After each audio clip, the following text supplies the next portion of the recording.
Can you hear me, Kate?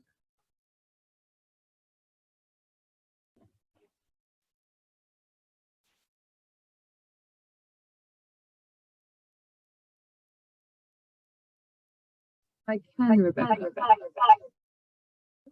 a little bit echoey.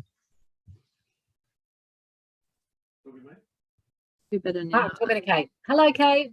Hello. That's better. We're on here all alone.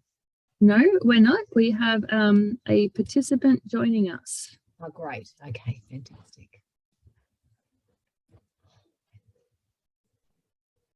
Brilliant. Okay. Excellent. Well, I will just, I'll turn myself on mute and then I'll wait for our other panelists to arrive. Excellent. Thank you.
Just testing, I'll unmute myself.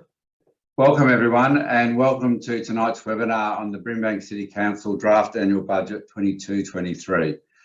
I'm Shane Maher and I'm the Director of Organisational Excellence here at Brimbank City Council. I will be your presenter tonight and take you through how the webinar will run. We'll begin with the Mayor's welcome, and we have Councillor Jasmine Nguyen with us here today. Welcome, Jas. Next will be an introduction to Brimbank, providing context about the issues and constraints as well as the opportunities that exist for our city and lay a foundation for what will be considered when putting together the annual budget. The next section will be our budget overview, including our proposed income and expenditure, an explanation of rates and charges, and some detail on our proposed service and capital works. I'll then take you through how the consultation process, including how to provide feedback and process for submissions. And finally, I'll provide answers to some of the questions that have been submitted. Also, please save your questions until the end. Please save your questions until the end so we don't miss them. If we can't get to all questions today, we will make the responses available on our website. And finally, for your information, this webinar is being recorded. I'll now hand over to our Mayor, Councillor Jasmine Nguyen. Thank you. All right, can you all hear me? Give me a nod. Yep, okay. Hi everyone, thank you so much for attending. I'd like to start by acknowledging on behalf of Brimbank City Council by respectfully acknowledging and recognising the Wurundjeri and Bidderon people as the traditional custodians of the land which we meet upon in Brimbank, and pay respect to their elders past, present and emerging. I'd like to welcome you to our draft budget webinar. So the draft budget underpins the city's recovery efforts through COVID-19, while also delivering much needed services and programs for the community. The top priorities under the draft annual budget for 2022/2023 are improving parks, roads and sporting facilities, addressing the climate change emergency, supporting our community with mental health and wellbeing initiatives, and business support initiatives that promote economic recovery from COVID-19. And the draft annual budget has been shaped by the feedback, thoughts and ideas shared by Council's extensive community engagement with you all to develop the Council plan for 2021-2025 and the community vision for 2040. And this community feedback has been taken into account in developing the draft budget 2022 for 2023 as well, which allocates how funding is going to be directed to make Brimbank better.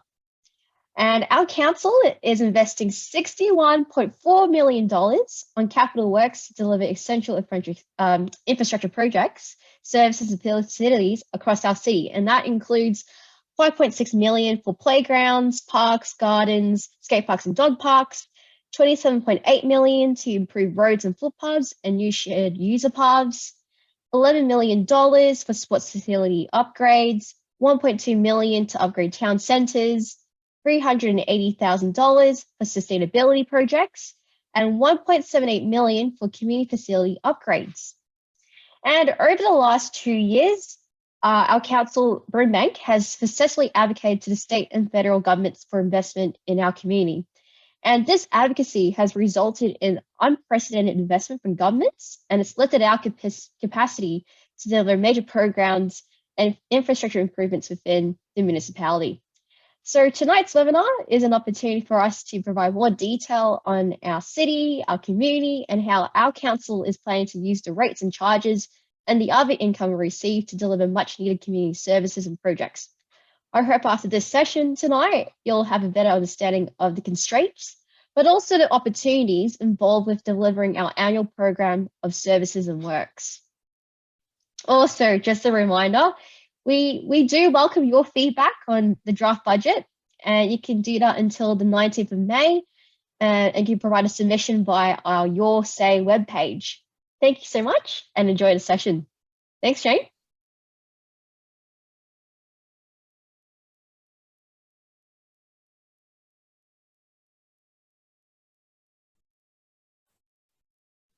Oh, Shane, you're on mute.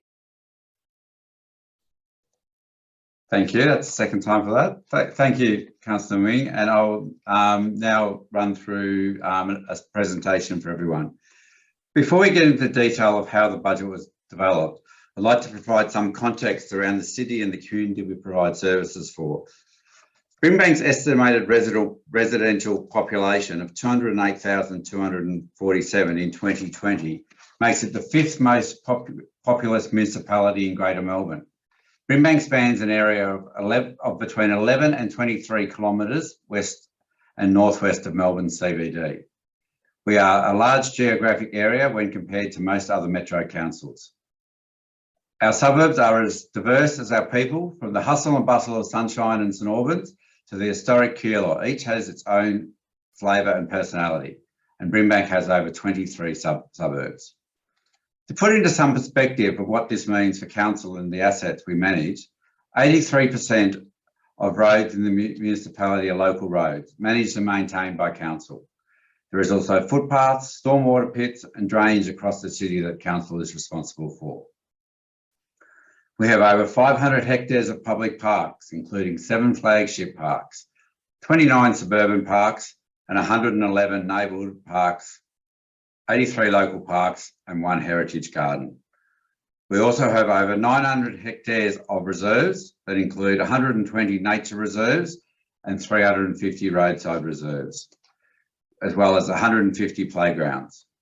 There are also 289 public buildings. This just touches on some of the vast array of assets council looks after. We also deliver much needed community services from cradle to grave. Brimbank is one of the most culturally diverse municipalities in Australia, with almost half of our residents born outside Australia. More than half of our residents speak a language other than English at home, with more than 160 languages represented. The top 10 languages other than English are Vietnamese, Maltese, Italian, Greek, Macedonian, Filipino, Cantonese, Arabic, Punjabi and Croatian.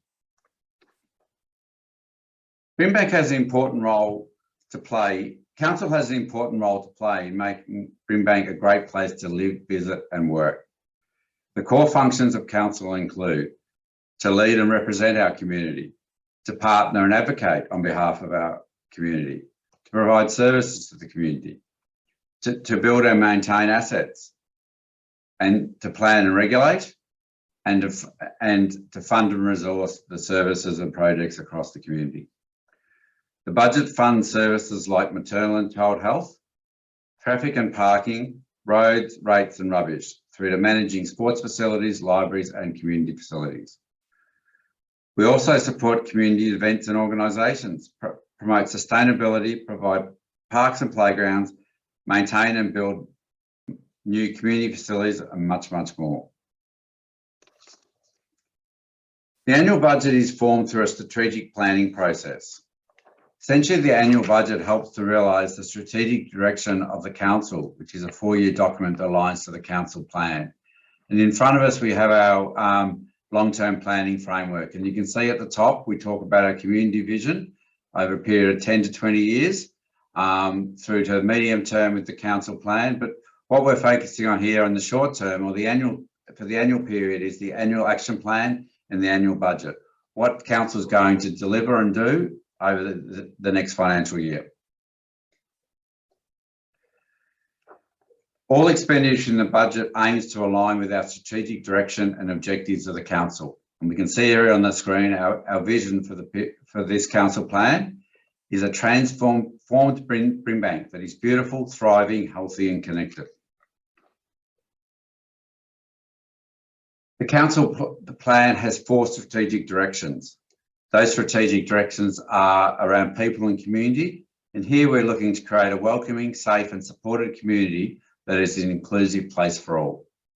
The next strategic direction is around places and spaces. And we want to create a livable and connected neighbourhood that supports healthy and sustainable futures and creates a green place for all. The third strategic direction is around opportunity and prosperity. And here we're looking to create a future-focused, transforming city where we all have opportunities to learn and earn and to create a prosperous place for all. And the final strategic direction is around leadership and governance. And here we want to create a high-performing organisation that enacts the vision and decisions of council through the delivery of quality and innovative services and creating a fairer place for all.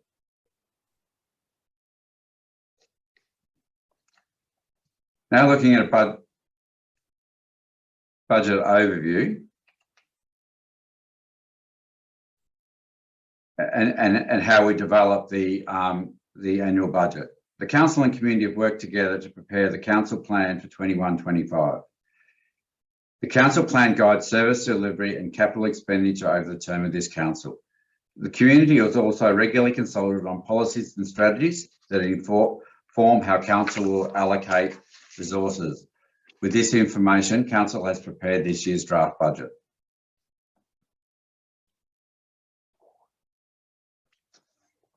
Here we're having a look at our annual budget from an income and expenditure perspective. You can see some of the big areas of income. Council is planning to raise around 234 million in income, with most of our income coming from rates and charges. Council does have a strong reliance on rates income, with over $171 million of rates income coming in next year, compared to some of the other metropolitan councils where they have other sources of income, such as parking meters and that. But rates is the main source of income for Brimbank. We also receive significant grants from both the Commonwealth and state government, and we have operating and capital grants, and we're looking at over $31 million of grants next year. That's what we know we're going to get at this stage, but we always strive to receive much higher figure than that in grants as the year progresses. Looking at our expenditure, where we've got $225 million in expenditure, the main areas of expenditure are around employee costs and materials and services. And this is about the staff, contractors, and materials required to deliver both programs and services and projects to the community over that period. This ultimately creates an operating surplus of nearly $10 million there, and this helps to fund our capital works program. Thank you. In 2023, it is proposed that rates in Brimbank will increase on average by 1.75%, and that is within the state government's rate cap.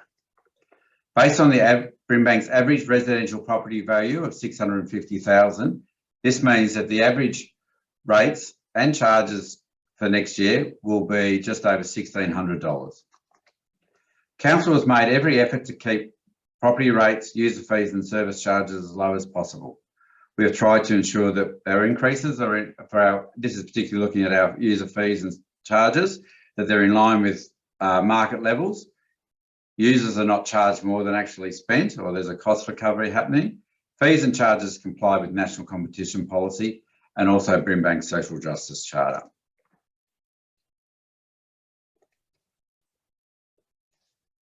What does the increase in rates and charges pay for? Council will raise approximately $171.6 million in rates and charges next year. And this will go towards maintaining current services and meet the costs of some external influences that affect our operating costs. These include things such as the landfill levy payable to the state government and things such as the superannuation guarantee increases. It also pays for $61.4 million worth of capital works expenditure to strengthen our community capacity in our city and upgrade facilities and open spaces to shape a better Brimbank. More information about services and capital works will be provided later.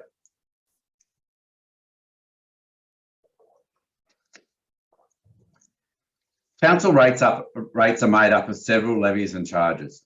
Each one is calculated separately and reflects a different increase.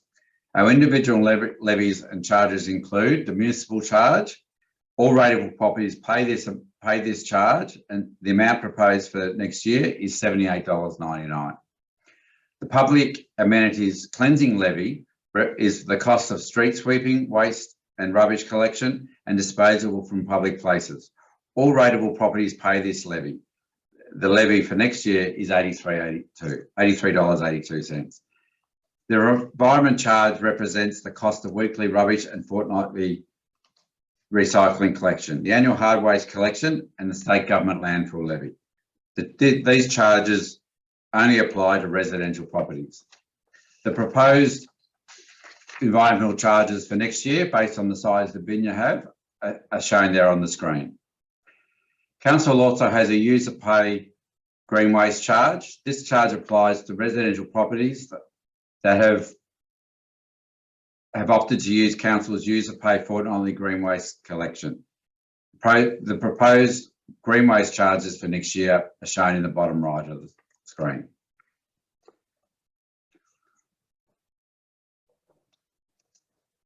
Council also collects the fire services property levy on behalf of the state government, and we transfer it directly to them. It appears on your rate notices, but is not part of the council rates. The fire services property levy contains a fixed charge of $114 for residential properties or $233 for non-residential properties, as well as a variable charge which is assessed on the property's value. Property owners who already receive a council rates concession on their main home will automatically receive the fire services property levy concession. This is a $50 discount on the total levy amount.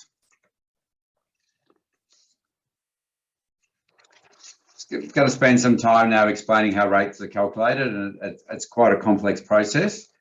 But council uses the capital improved value system of calculating rates. And this is capital improved value equates similarly to what the market value of your property is. And this enables us to apply a more equitable level of rates and charges across all properties. To calculate the rates charged on a property, we use the following formula. Capital improved valuation multiplied by the differential rate in the dollar equals the total amount of rates payable. Capital improved value is the total market value of the land plus buildings and other improvements. Differential rates are where we set a different rate in the dollar for different categories of rateable land. The level of rate for those categories are considered to provide for an appropriate contribution to council's budget expenditure, having regard to the characteristics of the land.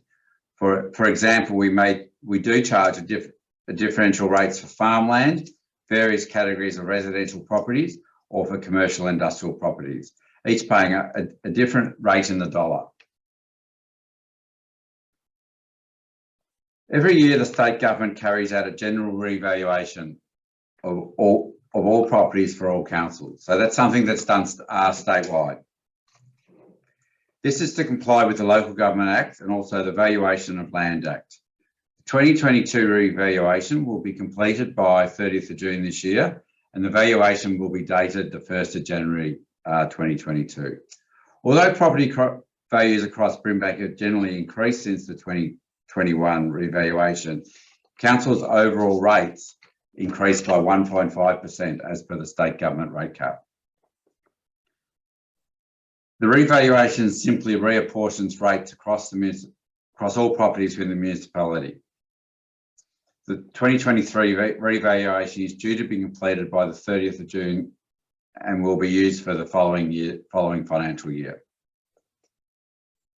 We're now going to spend some time going through the budget and some of the areas which we're funding in the budget and show what your rates and charges pay for. You'll see here next to the areas where we talk about amount, advocacy and amount of $9.30. That's for every $1,000 in rates collected. That's how much goes to those areas. So on this slide, we have four key areas, being advocacy, capital works, operations, assets and property services, environment and climate change, and future development. In the first area of advocacy, when $9.30 of every $1,000 is spent, we're looking at things such as community research and also advocating for a fair go and fair share of state and federal government funding.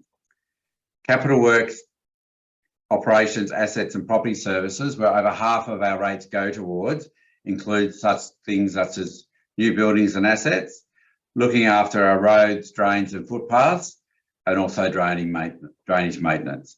Further information on the capital works we'll go through later on in the presentation.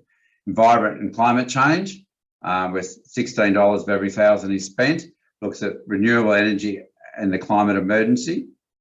And the final category there, future development, looks at supporting tourism and economic development and planning scheme development.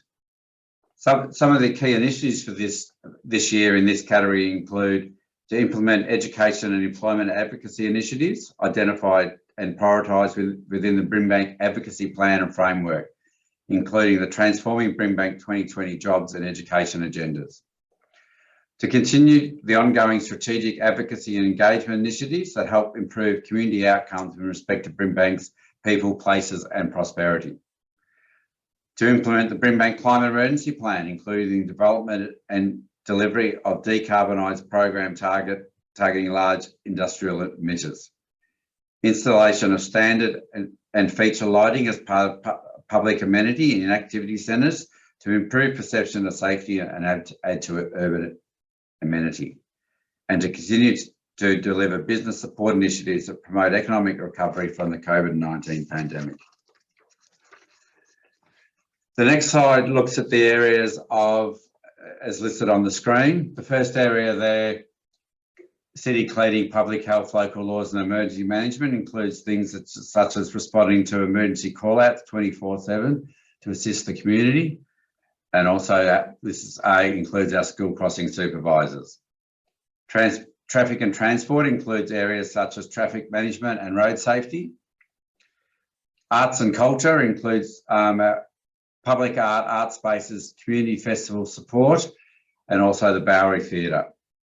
And the final category there, corporate management and governance, includes council meetings, minutes and agendas, long-term financial planning, budgeting and financial management, and also information communication and technology.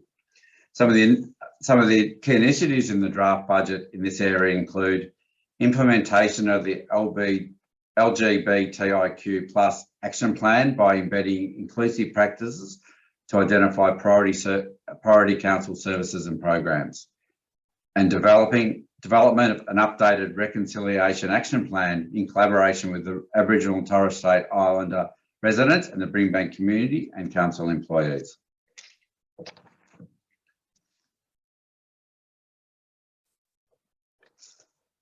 The next area that's listed on the screen, and the first area we have is family, children and youth services. And this includes programs such as our maternal and child health service and our youth programs and services. We also have leisure and community facilities. This includes our leisure centres, and we have the Sunshine Leisure Centre here, but also next year we'll see the opening of the Brimbank Aquatic and Wellness Centre, the Keilor Basketball Netball Stadium and the Keilor Public Golf Course. Planning and building is also shown here, and this is where we look at our planning and heritage advice and also protecting our local amenity. Waste and recycling services listed here is where we look at our rubbish, recycling, green and our hard waste collection, and also education around waste and recycling education. Some of the key initiatives on these areas including continue to activate informal youth pop-up spaces, including progressive work towards a technology innovation space for our young people, and also to implement facility improvements projects identified and projects identified in the sports facility development plan. The next area listed here includes our, the areas on the screen. The first area being streetscapes and open spaces. Some of the activities here is around our park and street tree planting, and also work on our cycling and walking network. Under our communications, customer service and community engagement area, this is where we process our customer requests and also keep the community updated through printed information such as e-newsletter, the website and social media. Age and disability support. This area looks at community transport for old people and also our senior citizen centres. And the final area here is around libraries and community centres. This is where this operates our 5 libraries, offering access to a range of collections, both print and online. Also looks at our home library services and the Brimbank Learning Futures program. Some of the key initiatives in this area includes continuing to conduct park and street tree planting programs to increase Brimbank's tree canopy coverage as per the urban forest strategy. Continuing to implement the cycling and walking strategy to provide a network that support active transport, and implementing the Creating Streets for People strategy to support active transport movement to local destinations and support social connectivity. Thank you.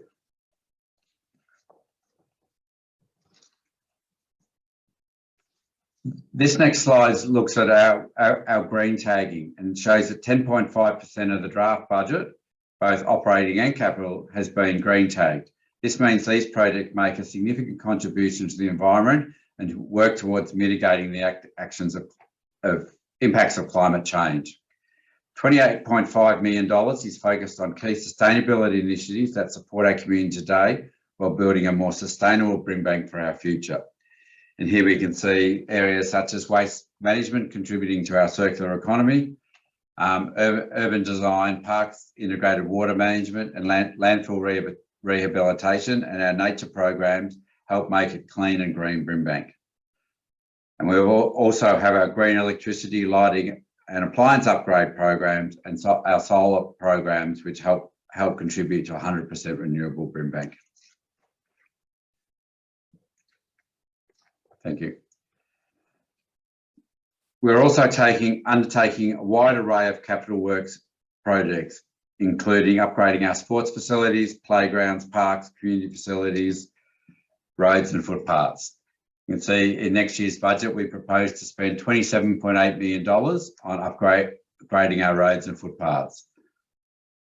Sports facility upgrades, about 11 million has been allocated to that, and some of the key projects in that area are the Green Gully Reserve Oval 2, Lloyd Reserve Sunshine, upgrade to the soccer cricket pavilion, upgrades to our female sports facility programs. That's part of a rolling program over a number of years, and upgrade to the Lionheart Reserve Tennis Pavilion in Taylors Lakes.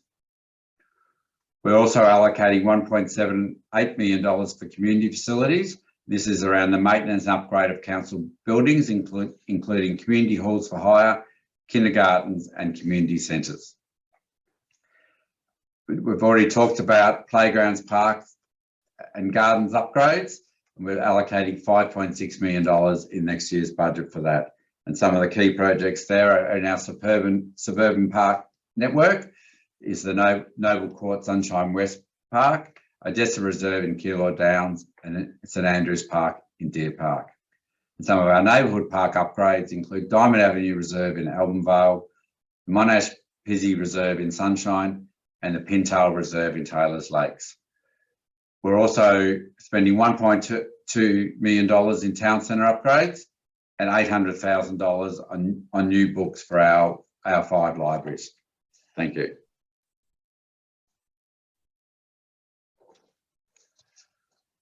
I will now talk a bit about the consultation process for the draft budget, and including how you can make a budget submission. You can see from here, consultation opened on the budget on the 21st of April, and today we've got the online budget information session. We're also conducting 5 drop-in sessions over the next couple of weeks, including one session between 5:30 and 6:30 on the 12th of May. We have a specific drop-in session targeted at young people, and we have a youth budget overview on the 9th of May. We encourage people, if they wish to make a submission in relation to the budget, they have until the 19th of May to do that. Council will consider those submissions at a hearing meeting on the 24th of May before the budget is presented back to Council on the 21st of June for adoption. And Council will consider those submissions and make any changes they feel appropriate before adopting the budget on the 21st of June. If you would like to make feedback or lodge a submission in relation to the draft budget, you can you can make a submission at our website, our Your Say page, and that is yoursay.brimbank.vic.gov.au/budget22. Online there is a form you can complete and lodge a submission. If you can't have access to that, or wish to lodge a submission in writing, you can forward it either via email or send it into council through Australia Post. The website is listed in the bottom right-hand corner of every slide. It's actually slightly off screen on mine. I will now be answering some of the questions submitted during the event registration. If you're unable to get your question today, the response will be posted on our Your Say website listed on the bottom right-hand corner of the slide, along with any other questions we receive. So we'll now start going through some of the questions. So the first question here is, if my soccer club were to put a proposal to change the draft, what information, how much detail do you require for the proposal? There is no set template for how a Brimbank budget proposal should be submitted, but there are a few things that may help councillors clearly understand what you are proposing. This is not an exhaustive list, but some things that may help are a clear summary of the problem you want fixed, a clear articulation of what you want council to provide and why you want council to provide that, provide some clarity around the benefits of your proposal, brings both to your organisation and also to the Brimbank community. Also, other helpful information includes information such as the number of people impacted by the issue and the number of people who will benefit by the proposal. And of course, given it's a budget submission, it'd be good to have an estimate of the funds you're asking for to help address your submission. Next question is around how our park upgrades chosen, and are there contributions, or is all the funding from council? Park upgrades are determined based on conditions assessments, classification and distribution according to council's Creating Better Parks policy and plan, which was adopted in 2016. Generally, playgrounds and other assets require renewal within 15 years. By June 2022, council will have upgraded 122 parks and spent around $44 million since the program started in 2008. Most park upgrades have occurred through council funding, but recently the state government have provided funding for new pocket parks as part of the Suburban Park Funding Program. Council has also in the past received money from Melbourne Water and Greater Western Water for stormwater harvesting infrastructure improvements at reserves such as Dempster Park in Sunshine North and Balmoral Park in Darramut.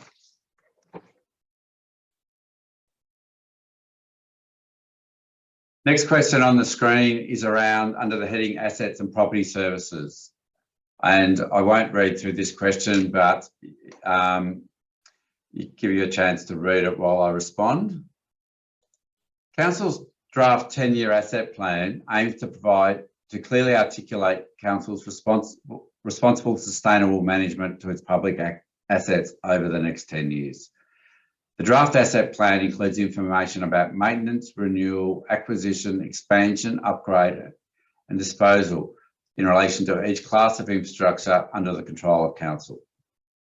In relation to council's resource allocation for parks in the 2022-23 draft annual budget, council has committed over $8 million for maintenance, approximately $1.2 million for renewal and upgrade works, and almost $4.3 million for the construction of new assets. Noting council has received substantial funding in 22-23 from the federal and state governments for the development of new park assets. In relation to council's service performance indicators, section 2 of the draft asset plan provides detailed levels of service standards for all asset types, including service performance measures for roads, parks, buildings and stormwater. In relation to the implementation of council's policies, council's expectations are that all of its policies continue to be integrated, transparent and focused on delivering outcomes for the community. Under the Local Government Act 2020, there is a requirement for council to provide the community better visibility across the various elements of its policies. Council officers will be happy to discuss the above response in more detail at time and place convenient. Thank you.